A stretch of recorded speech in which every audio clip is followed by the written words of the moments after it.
Hiragi Chisato is on a totally different page than Kujo Kamaji. Ayato, why did you give her such vague suggestions? Couldn't you just have told her what you'd do in her position? 'Cause Paimon's pretty sure you have an idea.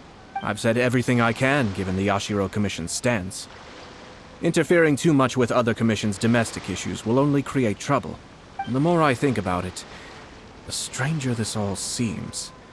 But Hiragi Chisato has yet to see it. We must be vigilant. Strange? In what way? Someone wants Hiragi Chisato to be married as soon as possible, and if my guess is right, it is someone from within the Kanjo Commission. This person is presumably also responsible for the mysterious and misleading letter. Think about this. A lowly officer is greatly worried about Hiragi Chisato's future, while the heads of the supporting clans ostensibly have no concern at all. It doesn't add up. When someone's words and actions do not match, you need to infer their intentions from their behavior. Someone's trying to get Hiragi Chisato into trouble. So, is someone coveting... I don't even know how to say that word. Coveting Hiragi Chisato's position? So is someone coveting... Oh my god, I can't say it. What even is this? Yes. It's a smart strategy. Far superior to the one adopted by the Tenryou Commission's Takatsukasa clan. Even had the forged letter failed and been seen for what it was, there would have been no repercussions. They could simply have explained it away as a misguided but well-meaning matchmaking attempt by a member of the family. But if the letter were to achieve its goal, as it has so far, the perpetrator would successfully weaken the Hiragi clan without ever having to lift a finger against them, all under the guise of simply encouraging a wedding. With Hiragi Chisato having married into the Kujo clan and the head of the Hiragi clan in prison, challenges to the Hiragi clan's leadership would begin to emerge throughout the ranks of the Kanjo Commission. Eventually, another clan would take the Hiragi clan's place. A reasonable theory, but it's just a theory, though. Actually, we have evidence. His name is Shinojo. Shinojo? He should be back by now. Yes, sir. That's the second time you've done that! Paimon cannot deal with this. Did they take one of the Kanjo Commission officers away? Yes. His name is Shinojo. As I expected. They cannot afford to let this opportunity pass them by. They have to act now while the Hiragi clan is at its weakest. Hiragi Chisato had been persuaded by Kujo Kamaji, and the wedding was sure to go ahead. But after Chisato's meeting with Shinojo, she began to have second thoughts. In their eyes, Officer Shinojo has interfered with their plan. But why did they suspect him and not us? Someone was eavesdropping on our conversation with Chisato the entire time. That's why I was a little reserved. No way! Whew. Lucky Paimon didn't say anything stupid. But Chisato got what you meant about the letter though, right? I think so. But whoever is behind this will not allow their plan to fail now. They will not be inclined to respect Hiragi Chisato's own wishes. Her stance was so passive that she was easily manipulated. Treated like a pawn, with even her marriage becoming a battleground for political power play. Despite all of this, she still believed that a happy future was awaiting her. When she formally marries into the Kujo clan, she will lose her title as daughter of the Hiragi clan, her position in the Kanjo Commission, and above all, her independence. Marriage is such a trap. True. We can't let this evil plan come to fruition. Easier said than done. The perpetrators are manipulating everything from the shadows, letting unsuspecting pawns do their work. This is what makes their approach so smart. We, meanwhile, are out in the open. If we attempt to stop this wedding from happening, we will become the villains of the story and face immense public backlash. So what are we gonna do? At this stage, if the perpetrators wish to maintain control over the situation, their only option is to come out from the shadows and bare their fangs. I will wait for that moment to arrive. But first things first, we must go and rescue Shinojo. He has done nothing wrong and does not deserve to be punished. Tell me where Shinojo is. We'll head off right now.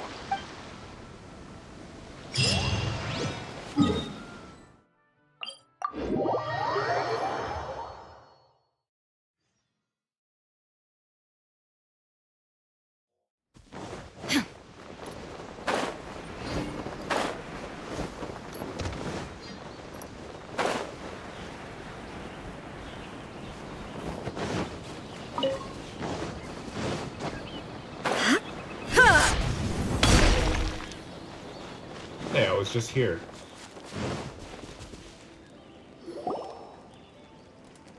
What are you doing? Release Shinojo this instant! Stop this at once. It's the Yashiro Commissioner. Well, we take orders from our master. No one else. Really? Then please, excuse me. Sexy man. Who goes there? Soldiers, quick!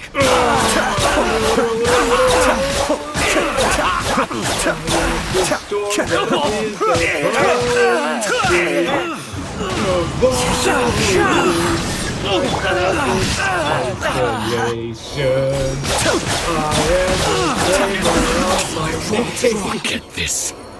Blast. Let's go. We must report to Master right away. Hey, get back here! No need to follow them. We need bait to catch the fish anyway. Leave them be. I think I saw a key fall to the ground during the fight. Let's free Shinojo first. But in all the chaos, it must have been kicked to one side. Where did it end up? What the? It's a tanuki? Oh, don't tell Paimon that the tanuki took it! Let's follow it and see.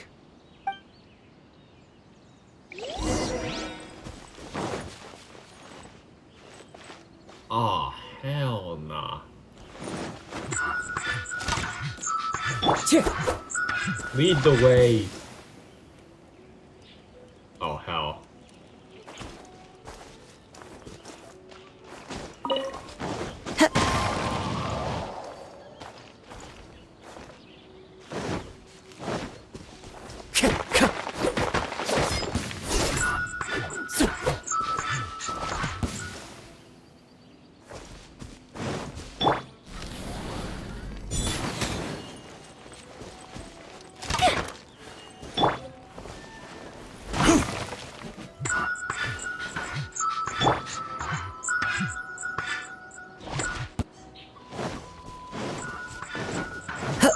Time for the ditch. Oh. A key. But what is this?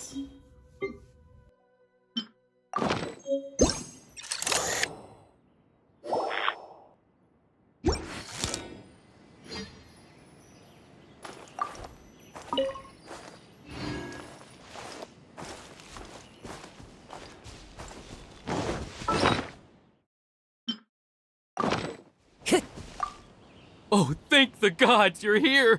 Please help me! Don't worry, Shinojo. Freedom. Thank you. Thank you. It was terrifying. They said they were gonna throw the cage into the sea with me still inside. Oh, wait! You have to listen to me. Lady Chisato's wedding.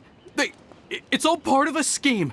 Someone's trying to use the wedding for their own ends. Calm down, Shinojo. It's okay. We know about all that.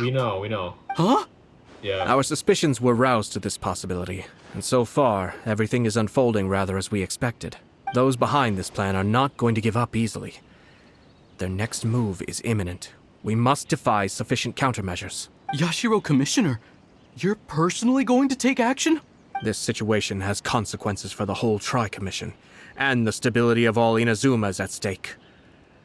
My hitherto neutral stance ends now. The almighty Shogun has always despised these pathetic power games. As a commissioner, I am a servant of the Shogun, and it is therefore my duty to handle these tiresome matters on her behalf. That's true. Shinojo, don't return to your post yet. Find somewhere safe and stay hidden. Traveler, Paimon, let's get out of here. Yeah.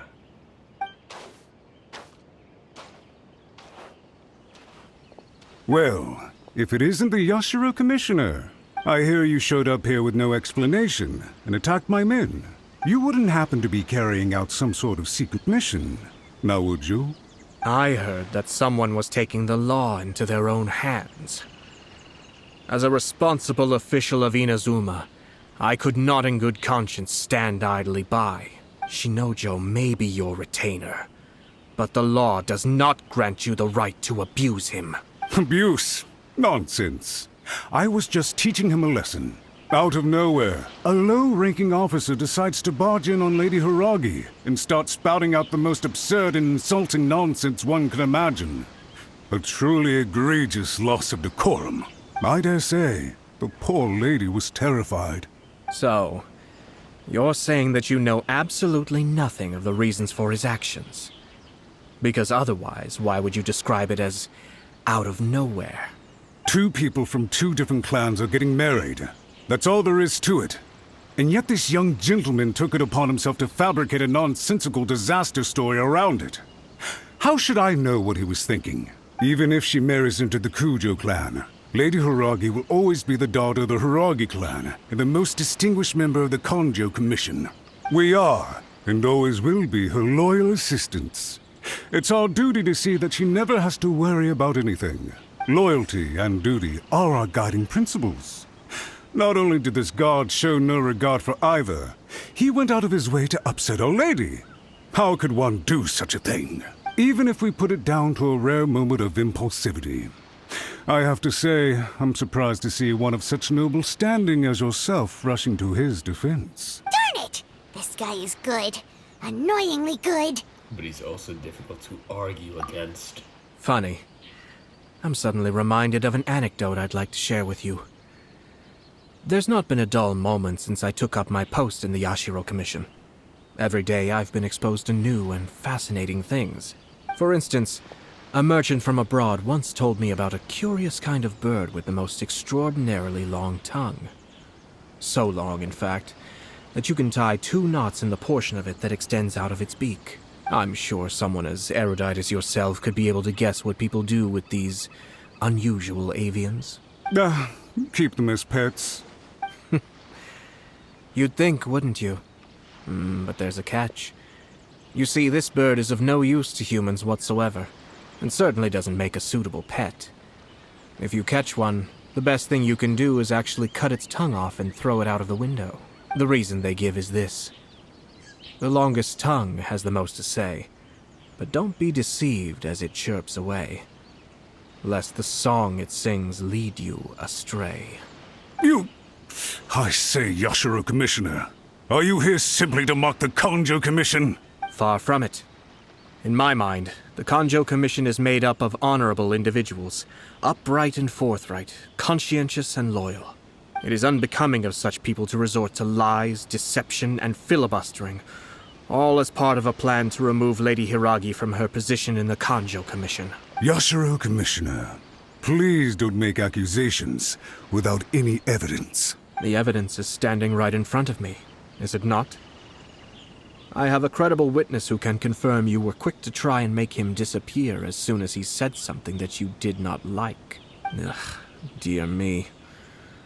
I can't believe the Grand Matsura clan is now represented by someone with less of a sense of loyalty than even an ordinary servant. You studied hard and took a government position, only to make it to where you are now just to play these petty power games behind the scenes. I'm not sure whether it's because you're smart enough to play the system, or too foolish to know any better. In your years of service to the Shogun, not only have you managed to glean nothing good from the people around you, you have also let yourself be blinded by self-interest. And now you have ruined your once bright future. I'm not angry, Mr. Matsura. I just feel sorry for you. Is that right? Then tell me, if you're so bright, what exactly do you think you can do to me? This is at most a Kanjo Commission issue. We'll handle this amongst ourselves. You are reaching rather outside of your bounds, Yashiro Commissioner. If you seek to involve yourself in other clans' affairs, might I be so bold then, as to question your motives in doing so? I think you are simply opposed to an alliance between the Kanjo Commission and Tenryo Commission, because the new balance of power in the Tri-Commission would be a threat to you personally. So you come here with an elaborate excuse to try and break up this marriage. So, that's how you view it.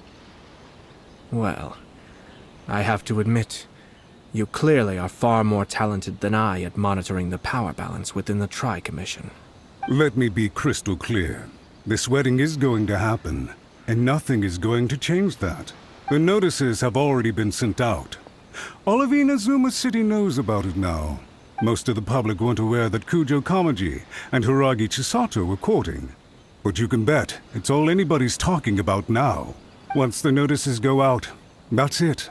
The wedding is a sure thing, even if it hasn't happened just yet. I see. It seems like I was wrong. So suddenly we see eye to eye? I had expected you to at least be smarter than most. But it seems that I was gravely mistaken. Kamisato Ayato! You...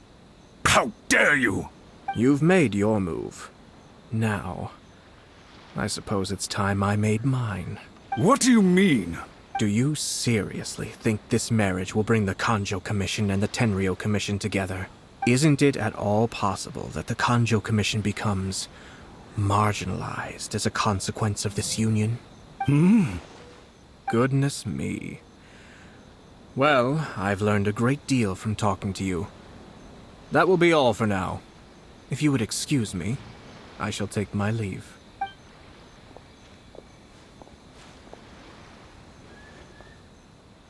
Hey! Hey! What was all that? Paimon didn't follow at all. They had their scheme, but fortunately I was prepared. As I said, they ended up coming out from the shadows and revealing themselves. Let's see how things are in Inazuma City. Then, I'll take you through the details of my plan.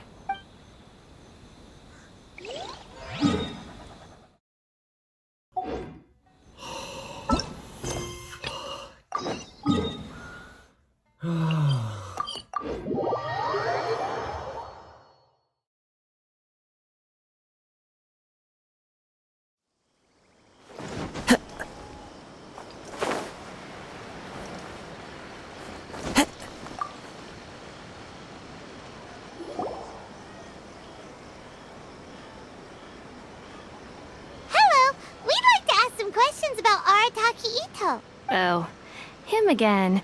Sure. I have answers. We've already done some investigating for the Tenryou Commission. But first, do you have enough Moro to cover the fee? Of course I do. I've heard all about your travels. After everything you've been through, I'm sure you understand the way these sorts of things work. How much more are we talking about here? I have like A one-off 3 payment of million. 397,000 Mora, up front. Plus a further 5% of your Adventures Guild remuneration as my commission, if Arataki Ito is successfully caught and brought to justice. Whoa! That's crazy expensive! How did you even come up with the price that high? Hold on. I wasn't finished. It just so happens the initial fee has already been paid in full by the Tenryou Commission. All you'll need to pay is the small commission fee. And, as for that amount, I'll settle things with the Adventures Guild once we have Ito. So, from the way I see it, you guys are getting a pretty nice deal. Now then, to give you the full picture in this case, we must first recount a well-known Inazuman fairy tale. Oh god. A long, long time ago, in a village lost to time, there lived a crimson Oni and a blue Oni. They were the best of friends. The crimson Oni looked fierce, but was gentle like the humans. The blue Oni looked human, but was reclusive, like an Oni. The crimson Oni wished to befriend the humans, but they were scared and threw beans at him whenever he came near.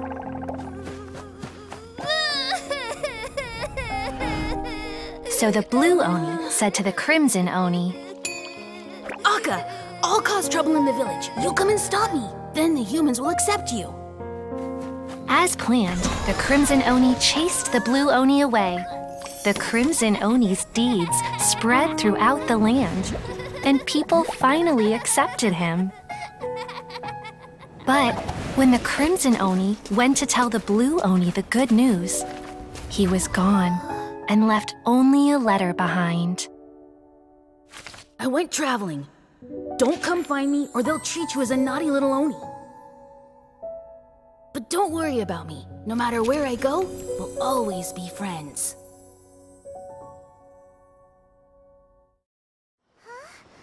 That's it? What about the little blue pony? Whatever happened to him? Paimon please. I suppose the blue Oni simply disappeared, never to be seen again. Only the crimson Oni remain now. But what? The blue Oni was just an innocent little kid! Let me guess. The blue Oni is friends with Arataki Ito. Of course it does. Otherwise, I wouldn't go through all the trouble of telling it. One interpretation is that the story is actually broadly based on historical events and that Arataki Ito is, in fact, a descendant of the Crimson Oni. Oh, What I'm trying to tell you is that the Oni have sacrificed a lot in the past in order to finally integrate themselves into human society. But there are still some volatile personality traits in the Oni bloodline. Every generation of Oni inherits these traits. So while Arataki Ito has never been known to commit a wrongful act in the past, can we ever completely rule out the possibility of him one day allowing this side of him to take over? But how could he do that? After the blue Oni's sacrifice? That would be such a betrayal! That's a very old story. Nobody knows how long it's been since the blue Oni disappeared. We can only assume that they have long since died out, in which case, it would be quite a stretch to say it still counts as a betrayal at this point. Besides, the suspect has already confessed. What is there left to discuss? According to my investigation, he was headed southwest. I would bet he's already made it to Yashiori Island by now. The Tenryou Commission is unable to enter territory controlled by Sangonomiya troops. No doubt that's the reason Arataki Ito chose to flee in that direction. I understand. Thanks for all the information. Don't mention it. I'm just doing my duty. Wait! Paimon still has a question. If Arataki Ito has given in to his bad side, won't that mean he's extra mean and violent now? I could only assume so. Judging from his previous bouts, he is a skilled fighter with a lot of brute strength. Whether or not you'll be able to handle him, that I do not know. Okay. It's but fine, I have what's up Gongli's with shield. people throwing beans at Oni? What use is that? Ah, yes. Now that you mention it, I seem to recall that Arataki Ito is allergic to beans. In fact, all Oni will avoid beans, but especially Ito. I heard that just touching a bean is enough to incapacitate him. If you could weaken him a bit by triggering his allergies, perhaps you'd have better luck subduing him. Seems a bit unfair to me. It's fine. He's the bad guy, remember? It just so happens that I have a bag of beans right here. I was planning to use them to make some porridge, but I think you will find a better use for them. Of course, I will charge the Adventurers Guild a fair and reasonable rate for the beans. Sneaky. But also, thanks. Thanks. Let's head to Yashiori Island and start looking for Ito. Okay, but I have to talk with Ayato. So, Look at this. The daughter of the Kanjo Commission's Hiragi clan and the master of the Tenryou Commission's Kujo clan are getting married. Sounds like an all-around perfect match, don't you think? For sure. I'm just surprised. It seems very sudden. I hadn't heard a single word about it until now. Good luck to them, I say. I'm sure it must have been a hard decision. Looks like the wedding is definitely going ahead. It's still too early to make that conclusion. Our adversary wants to push this marriage past the point of no return. However, we can still beat them at their own game. But only if Kujo Kamaji is willing to help us.